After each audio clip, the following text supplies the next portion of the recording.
We know that the Pentagon has ordered more of these drones, these switchblade drones. They're actually a different generation of the drones that were promised back in March.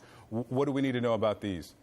Well, the reason that the Ukrainians are doing so well are really three things. Number one, the will of the Ukrainian people. They're winning that war. The second is the war of logistics. They're winning the war of logistics. We've seen how terribly the Russians have performed and how brilliantly the Ukrainians have performed. But the third element is technology. The Ukrainians are leveraging technology. They're using drones in an incredible way.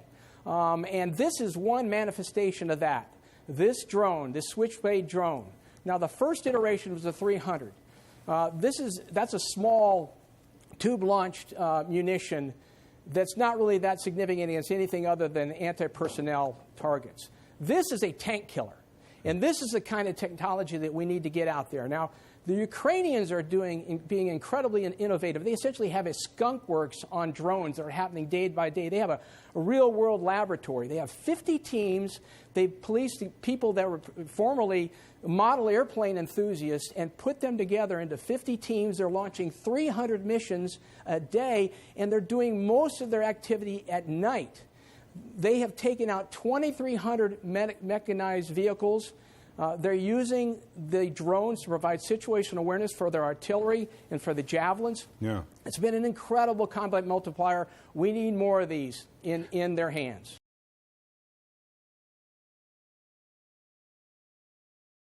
We're talking about this region largely. We're talking about the far east of Ukraine that includes the Donbass region there. I'm going to push in so people can I can show people exactly what we're talking about.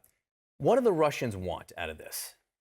So the Russians want to move their forces from here, seize this key area of Dnipro, and if they can break through and free forces here, break through this way, lock this up, and encircle the Ukrainian forces that are defending. These Ukrainian forces have done a good job. They've held the Russian forces that are in this area pretty much static. But we see the main force coming in from the north to try to encircle them. This is the typical strategy on the Eastern Front. You go behind, you encircle, you force your enemy to fight in 360-degree directions until they're exhausted. Then you close in. There's been a war being waged here for 8 years, so people know there have been lines here where there's been fighting back and forth ever since Russia annexed Crimea. So this is a well-worn battlefront. We all know, we think, what the Russians are going to try to do. So what can the Ukrainians do to prevent this? So the Ukrainians, first of all, they've got trench lines here. They've got 3 lines. They're tough to get through, and they've held these lines pretty well.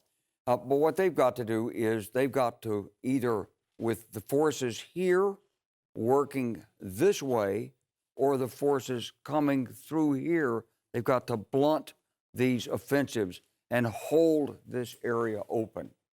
This is a force-on-force battle. This is maneuver warfare. This is not about guys hiding in houses or behind trees and firing javelin missiles.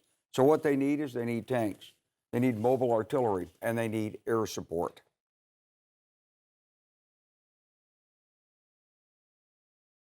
The U.S. successfully tested a hypersonic missile. This was in mid-March, but it kept it quiet for a couple weeks to avoid escalating tensions with Russia. What do you think about that? I don't think it's going to play much in this campaign in the near term, Brianna, but I think it is certainly something that we can counter anything Mr. Putin has used. He believed that his hypersonic testing a year ago and perhaps the use of 1 or 2 of these in this campaign would have been a threat and somewhat of something that we could not overcome. To know that the U.S. has tested it and have the ability to do much more in terms of our stockpiles of these kinds of missiles and potentially others, I think, is a counter to Mr. Putin's threat.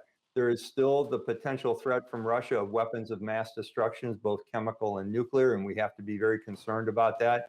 But as John Kirby said yesterday, the Pentagon and the intelligence agencies are watching that closely for the potential of any movement of those kind of weapons.